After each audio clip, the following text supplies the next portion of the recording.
दरवाजे पर दस्तक हुई। अम्मा बड़ी मुश्किल से चारपाई से उठीं और दरवाजे के करीब आकर पूछा, कौन? दिलावर बेग। बाहर से आवाज़ आई तो अम्मा ने दरवाज़ा खोल दिया। दिलावर बेग अम्मा के अकलौते बेटे हाजिक का बेहतरीन दोस्त था। दरवाज़ा खुलने पर दिलावर बेग ने एक पर्ची अम्मा के हाथ में थमाई और बोला, अम्मा, ये पर्ची हाजिक को दे दीजिएगा, भूल ना जाइएगा। दिलावर बेग ने भूल ना जाइएगा पर ज़ोर देते हुए कहा और वापस जाने के लिए मुड़ गया। हाजिक साबुन बनाने वाली एक बहुत बड़ी फैक्ट्री में मुलाजिम था। फैक्ट्री पहुंचकर अभी उसने काम शुरू किया ही था कि उसका मोबाइल फ़ोन बजने लगा। अस्सलामुअलैकुम, हाजिक बोल रहा हूँ, उसने मोबाइल कान से लगाते हुए कहा। दूसरी तरफ से उसके दोस्त दिलावर बेग की घबराहट में डूबी आवाज़ सुनाई दी।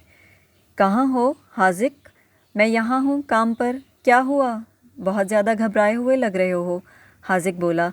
हाजिक, वो तुम जल्दी अपने घर पहुँचने की कोशिश करो। दिलावर बेग की आवाज़ से परेशानी टपक रही थी।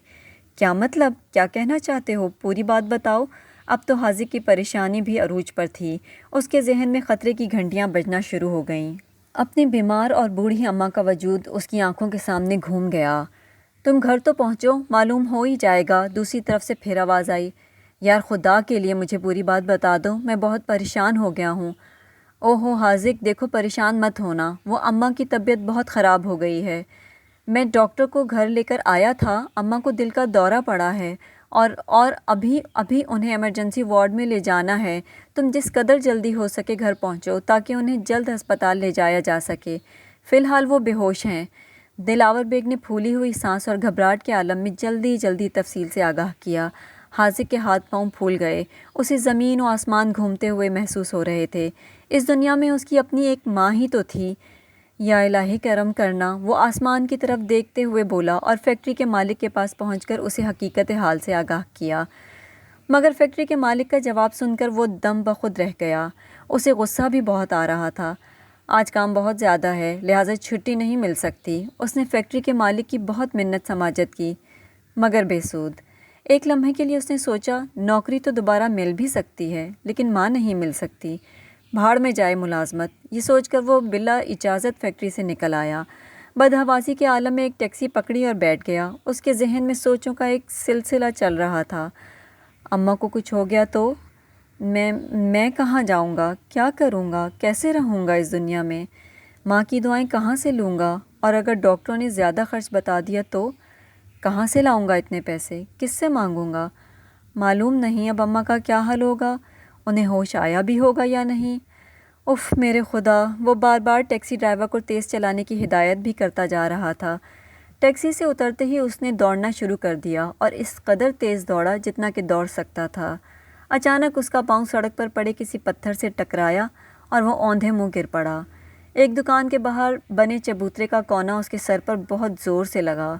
उसने आहिस्ता आहिस्ता अपना हाथ सर तक ले जाकर उस जगह पर रखा जहाँ पर दर्द के मारे टीसें उठ रही थीं। उसे उस जगह पर चिपचिपाहट महसूस हुई। हाथ देखा तो उस पर खून लगा हुआ था। उसका सर फट चुका था और उसमें से मुसलसल खून बह रहा था। कुछ लोग उसे उठाकर करीबी डॉक्टर के पास लेकर गए। उसकी पट्टी कराई। इस दौरान में वो ऐसे था जैसे वो होशो हवास में नहीं है।